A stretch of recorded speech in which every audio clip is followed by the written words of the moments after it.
So this is the overview for the insulin dosing per pharmacy protocol. As always, every protocol will have uh, the instruction in terms of, how do we initiate it, and then how do we sort of continue it and monitor it.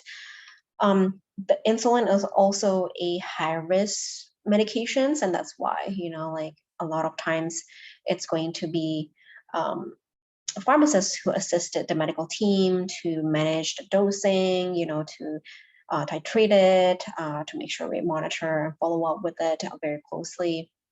And also, it's just very, frequent that we adjust the insulin dosing, especially in the hospital setting. So that's why, a lot of times pharmacists will take charge in terms of monitoring somebody's patient's insulin.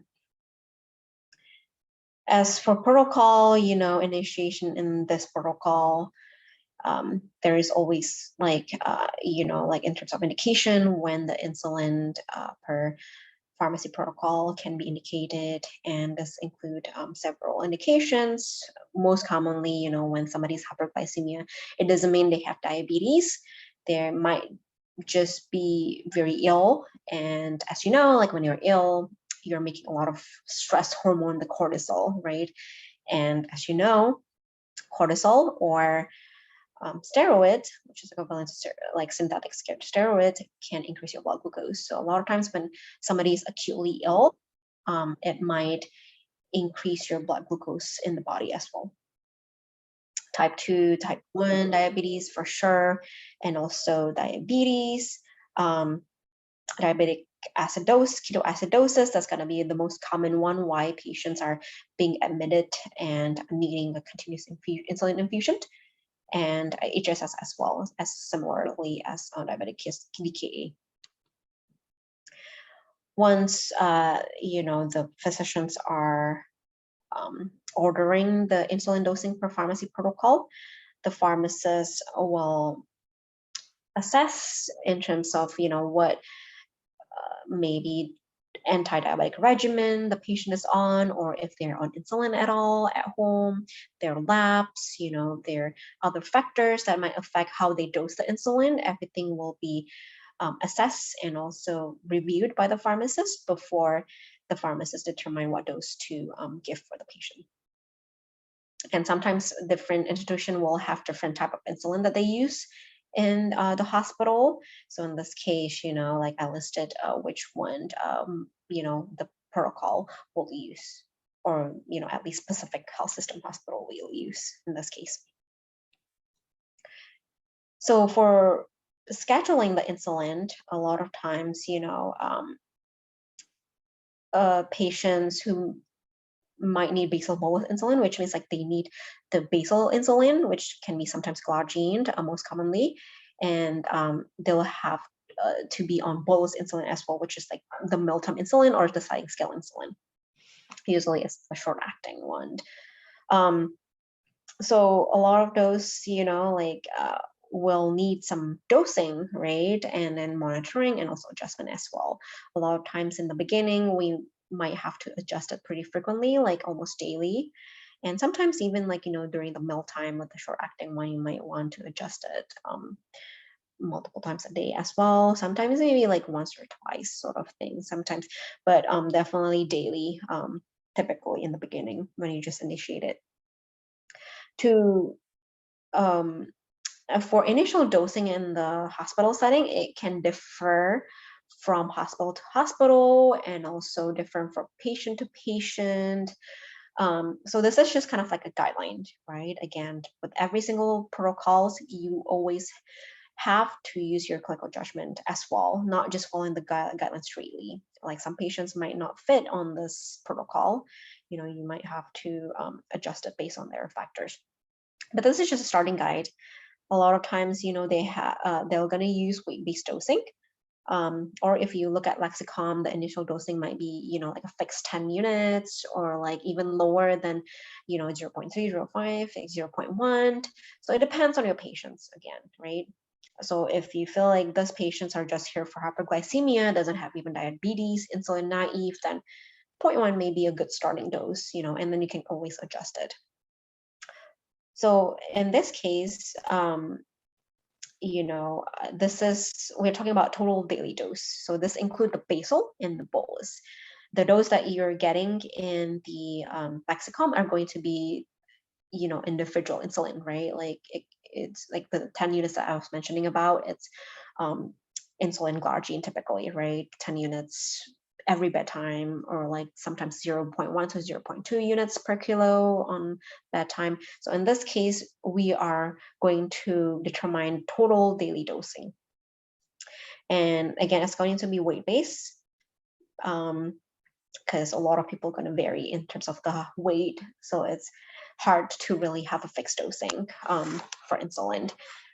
And it can range from like 0.3 through 0.7, depending on the patient factor mostly. If they're insulin naive, they're frail, elderly, basically if they're going to be at higher risk for hypoglycemia, right? We're not going to be aggressively dosing the patients. Make sure they're eating. If they're not eating, we don't want to give the bolus insulin, right? And then if they're renally or hepatically impaired, the insulin might not be clear as best as a healthy patient, so those people we gonna be a little bit more conservative in the dosing. But for usual, like patients who might be on insulin already, the weight is higher, they're eating okay, their BMI is more on the obese side, then we might want to start getting into 0.5. And then once somebody is like taking a lot of insulin at home, BMI is like super obese, or if they're on steroids, or if they're very very very sick, like I mentioned, right, they're going to be having hyperglycemia, we might want to be a little bit more aggressive. Once you determine which weight-based dosing you're going to go for based on your patient factors, then you're going to divide it, right? As I mentioned, this is total daily dose. So you're going to divide it into the basal and the bolus. So in terms of dividing it, it's based on again, another patient factors, right? If they're going to be NPO, not getting any food or nutrients, just water, we want to be very, very conservative with their mealtime or bolus insulin, right? Because they're not going to be eating. So a lot of times we're just going to be doing the basal insulin. And again, so once you determine the total daily dose insulin, for example, right, we take 0.5 units, and a patient is, let's say 70 kilogram, which is pretty average, right? So that's gonna give you 35 units total daily dose. And then if they're not eating NPO, then from this, based on this protocol, you're gonna give 0.5 of total daily dose. So 35, half of the 35 is about 17.5. So we don't typically give insulin in decimals dosing. So, either you round up or round down. So let's say 17 units. You're gonna dose that basal insulin 17 units every night. And then since they're not eating, we're not going to give mealtime insulin, right? Because it's going to drop their insulin, might risk them for getting hypoglycemia.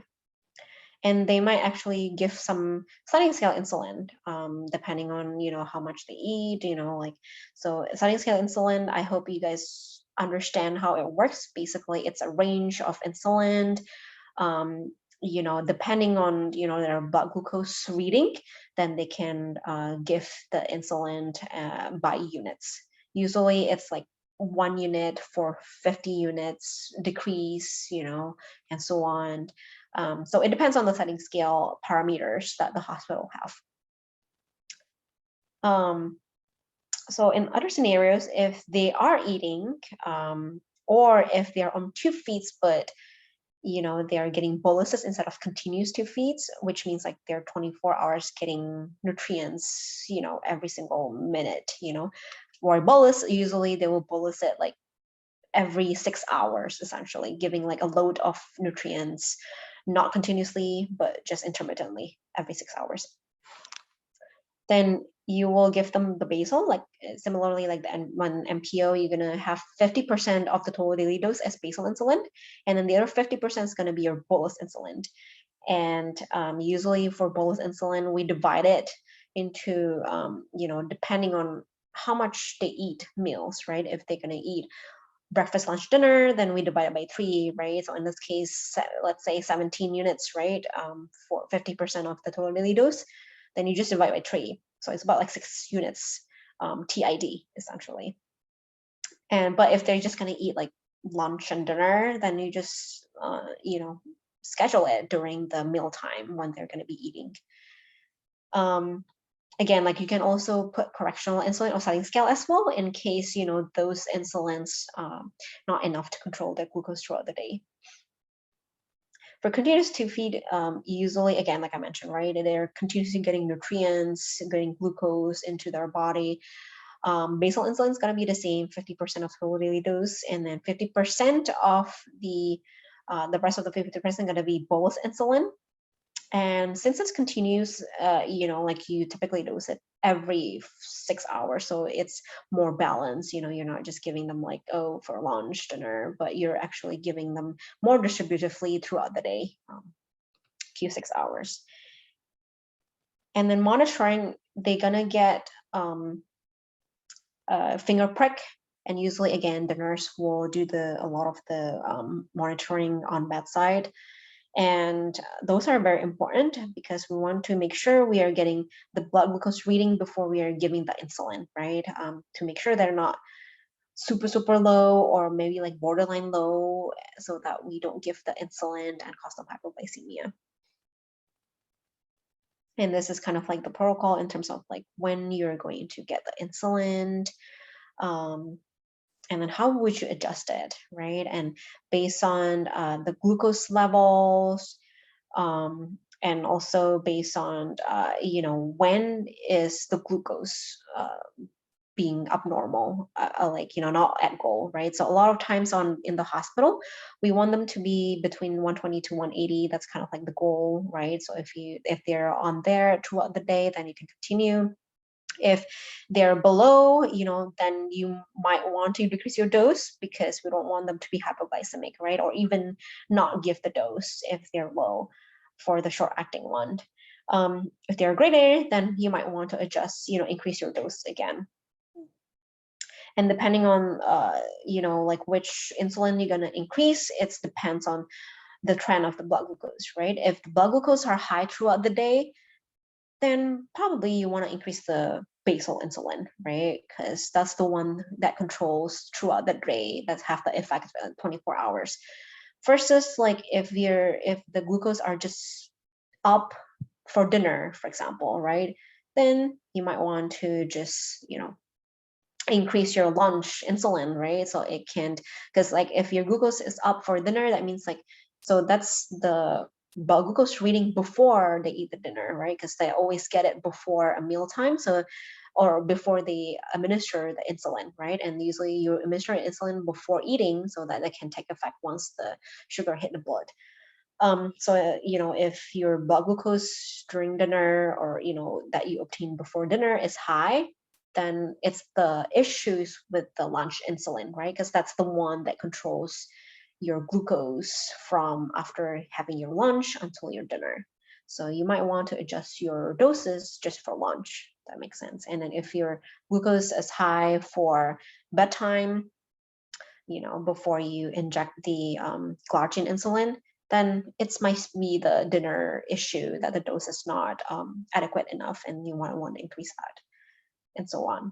So hopefully that's pretty straightforward in terms of when, you should take a look at when the glucose is high and what to adjust in terms of which insulin, like the meal time, which meal time, or is it the basal that you want to adjust to. And again, medical staff, if anything, goes below 70 or above 250, which is considered hypoglycemic crisis, then they need to notify the physicians to make sure we're going to be appropriately managing them. So this part is the part where the continuous intravenous insulin initiation, monitoring, and titration guidelines are. So this is not the sub-Q one where you give them, at bedtime, at meal times. This is continuously infusion. It's a rate infusion insulin. The initiation, typically they initiate it when somebody has hyperglycemic crisis, and for example, when you have DKA or HSS, that's when they're going to be on insulin infusion, just because their glucose is going to be like super, super high at like above 250, 300. You might even see some glucose being in the thousands. So that's why they need continuously getting insulin.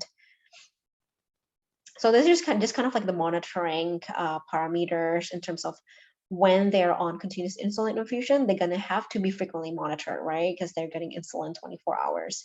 So they need to get blood glucose checked more frequently, basically every hour, and then they have to adjust it every hour as well, like the rate of the continuous infusion, right? Because if they're low, then they need to decrease it or even hold it for a little bit. If they're high, they need to adjust it, titrate the rate higher.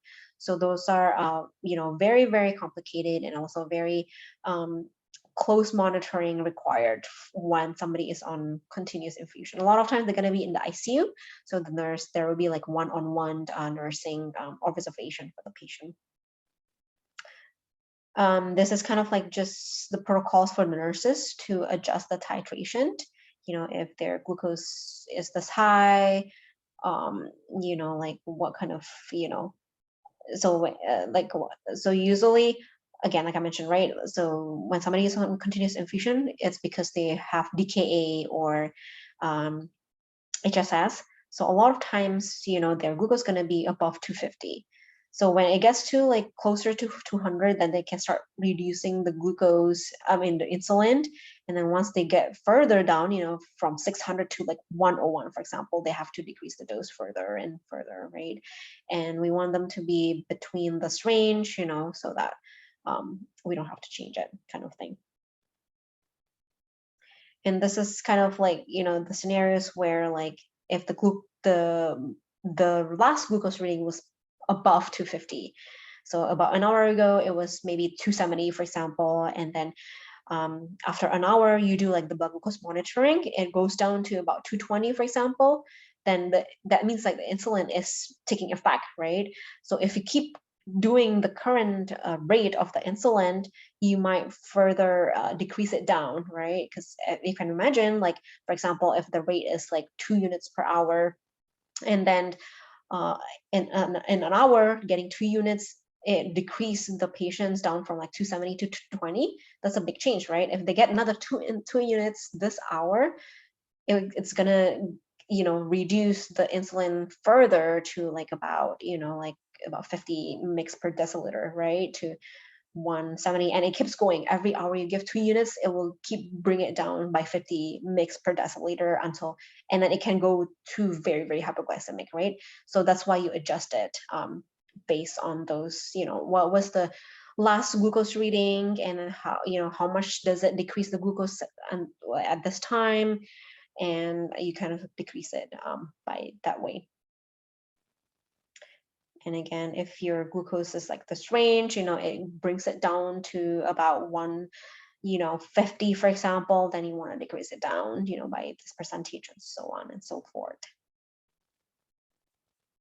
That's pretty much it for the insulin. I think the main thing, that might need a little bit more practices are, deciding what, total daily dose of insulin you're gonna provide for your patients, and also determining if they're gonna get basal insulin plus the bolus, or just basal, depending on the situation the patient is encountering, and then how much doses of the basal and how much doses of the insulin from the calculation. The continuous infusion part is just going to be mostly kind of, how would you adjust the insulin infusions, based on the glucose an hour ago and the glucose right now, and then how much you're going to give another insulin in the next hour, and so on and so forth. All right.